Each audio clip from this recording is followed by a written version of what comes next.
What's up, everybody? It is Brandon Locaron here, and today we are going to talk about really the high-level view of how to underwrite a multifamily property. This is primarily for a 1 to 4 unit, so if you're looking to get started into real estate and looking at investment properties, this is the video for you guys. So we are going to be talking about basically the underwriting and the high-level view of things. So jumping straight into it. So first of all, what is underwriting?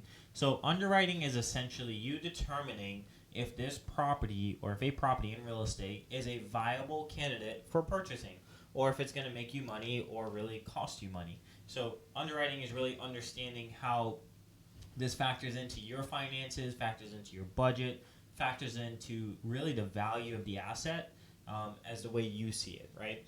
So obviously people could see value in different things, but this is more so for cash flow is what I analyze for, as well as growth on the property and how I expect the property to perform over time. Now, it's really important to underwrite each property that you purchase, whether it's a single family home, condo, townhouse, or multifamily, 1 to 4 units, or commercial multifamily from 5 to 800 units, right? It doesn't matter. You have to underwrite it, and it's super important.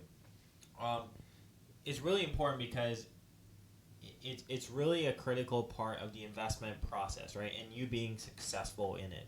And this really helps you determine, again, like if it's going to be profitable, what the longevity of this looks like, especially for you as a real estate investor, or maybe you're buying it into a fund or you're syndicating the deal. So the key components, first of all, of underwriting are going to be your income. You want to analyze what the income is going to be on the property. You want to analyze the expenses. So what sort of expenses has this property, with it, right? Do you guys have employees on the property? Do you need a rental manager? Do you need a maintenance engineer? That kind of thing. And you're going to want to figure out, obviously, what your net operating income is after you figure out what your operating income is, right? So jumping into it, you're going to want to evaluate the property's condition, right? So this is determining, hey, how old is the HVAC systems? How old are the doors? How old is the paint? How old is the bathrooms? These are all things that factor in to, if you're looking to underwrite this, because you want to know where the market is going. So this is why you want to determine if those things are up to snuff, right? And I would say before all of that, you kind of want to have a good baseline, right? So what is anything without a baseline? You have to establish a good baseline, and the baseline is where the market is and where you see it going, right? So for instance, if you have a property, for an example's sake, if it has, a property on the market today has, renovated bathrooms and nice LVP floors, renovated kitchens and stuff like that, and the property that you're underwriting does not have any of that, then you need to factor in that cost. You need to factor in the cost of what it would be to bring that unit up to snuff, because that's today's standard. So you want to obviously evaluate the condition of the property in relation to what is on the market today. So then the other thing is you want to assess the location and the market demand for that location. So for instance, we looked at one a couple months ago where this property was basically like right next to a train track. Now, that didn't really deter us because of the area, but what really deterred us was sort of the crime rate and there was a lot more going on that I don't want to get into right now, but there was a lot of stuff going on there that we felt like there was not going to be any massive growth in that area from a growth perspective, as well as the value of the building going up, because it was a Class D building. I would say Class D or C building, and honestly, it was not going to get above a C plus, to be honest. So it was going to stay there for a very long time, more so than we wanted to even get into it. So you want to assess the location and the demand for that location, right? So what is it? What is easily accessible? Is it a metro? Is it VRE? Or is it sort of shopping? Is it grocery stores? You want to figure out those things and figure out the demand, figure out where people are going and what their travel patterns look like. Those are all super important, because that's how people base their life around. It's like, hey, if I could leave the apartment, go to daycare, drop the kids off, and then head to work, that makes sense. But if I have to leave the apartment, go across the train tracks, drop the kids off, and then go back across the train tracks to pick up my coffee, and then go back across the train tracks to go to work, then you may have a problem, right? So think about that from a renter's perspective. Put yourself in their position to determine, how you assess the location, right? The other thing too you're going to talk about is the income estimation. So the rental income is obviously critical. So you want to determine the comps. You want to figure out, list out how many bedrooms they have and bathrooms per unit, and then do comps based on those and based on what's on the market. Again, if you're going to bring it up to today's market standards, you could definitely use those. But if you're not, then you have to kind of like account for that and account for a percentage of the market income, market rent. The other thing too is you want to account for vacancy rate. So typically we, 5 to 10% for vacancy rates per unit. It's not going to be, it's kind of hard to estimate this, but I would say over the total of the 4 unit, estimate about 5 to 10% for vacancy rate, which is a cost. And then rent growth assumption. So in our area, we've seen as much as 18% increase over the past 2 years.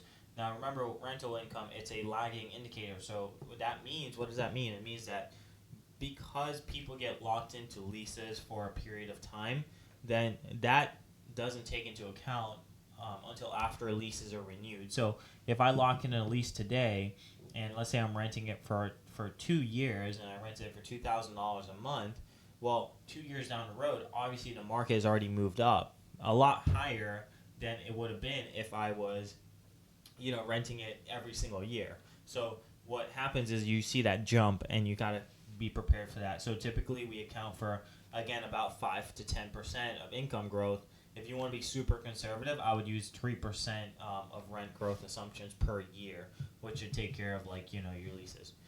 The other thing too you want to account for is expense calculations, right?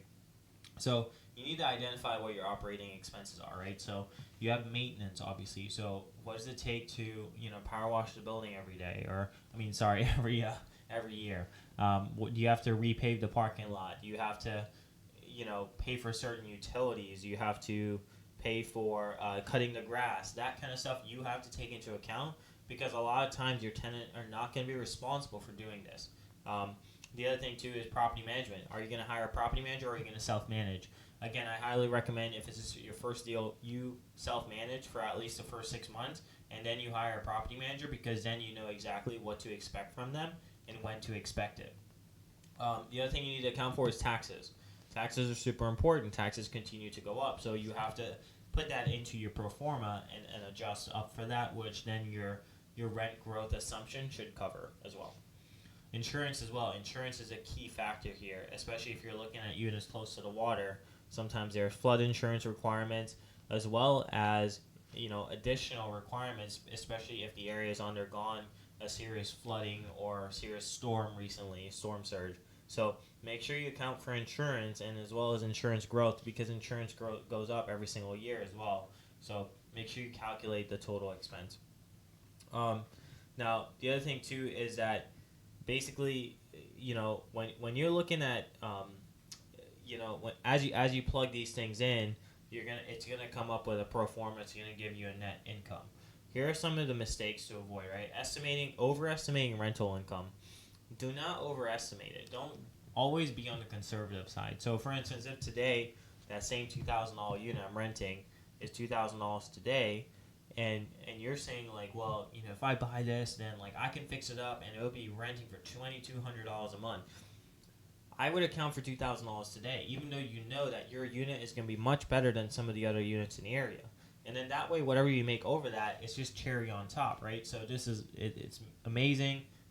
Good for you. You outperform. I've always been told, and this is what we do in our businesses, is we underpromise and overdeliver. It doesn't matter what it is. When people reach out to us for investing, when people reach out to us for our fund, our coaching, whatever it may be, that's what we do. We underpromise and overdeliver, and that's what you should do to yourselves as well. And then people underestimate expenses, right? So if there's any capital improvements required on the property, for instance, you need to renovate bathrooms, or you need to renovate kitchens or floors and stuff like that. People underestimate those things. So they're like, oh, well, my brother or my buddy charged me, I don't know, $1 a square foot to install floors. Well, no. You want to estimate it for the purpose of underwriting it, using a proper company. And the reason for that is because what if your brother-in-law is not reliable, your brother's not reliable? You have to be prepared for that. And that's what this is helping you understand. The other thing too is ignoring market trends and economic indicators. So if the market is trending down that area for whatever reason, whether it's crime, whether it's just policy, or maybe there's no demand for whatever reason, maybe large companies are moving out of the area, you have to include that. You have to evaluate that. And for me, that's a big no-no. First of all, like if there's bad economic indicators, like from a micro and a macroeconomic in that location, I'm not going to invest there, because I want the growth. I want the economic growth. I want like the business growth, because that helps businesses thrive, and it makes people come to the area. It brings people to the area, as well as it helps my rent continue to go up. The other thing, when you're ignoring market trends too, is like, with interest rates, rising interest rate, you can't underwrite this thing simple. I'm going to say it anyways, but you can't underwrite this thing assuming 3-4% interest rate unless you're doing seller financing. So make sure that you are accounting for current market trends and the economic indicators, right? So just some final tips wrapping up here.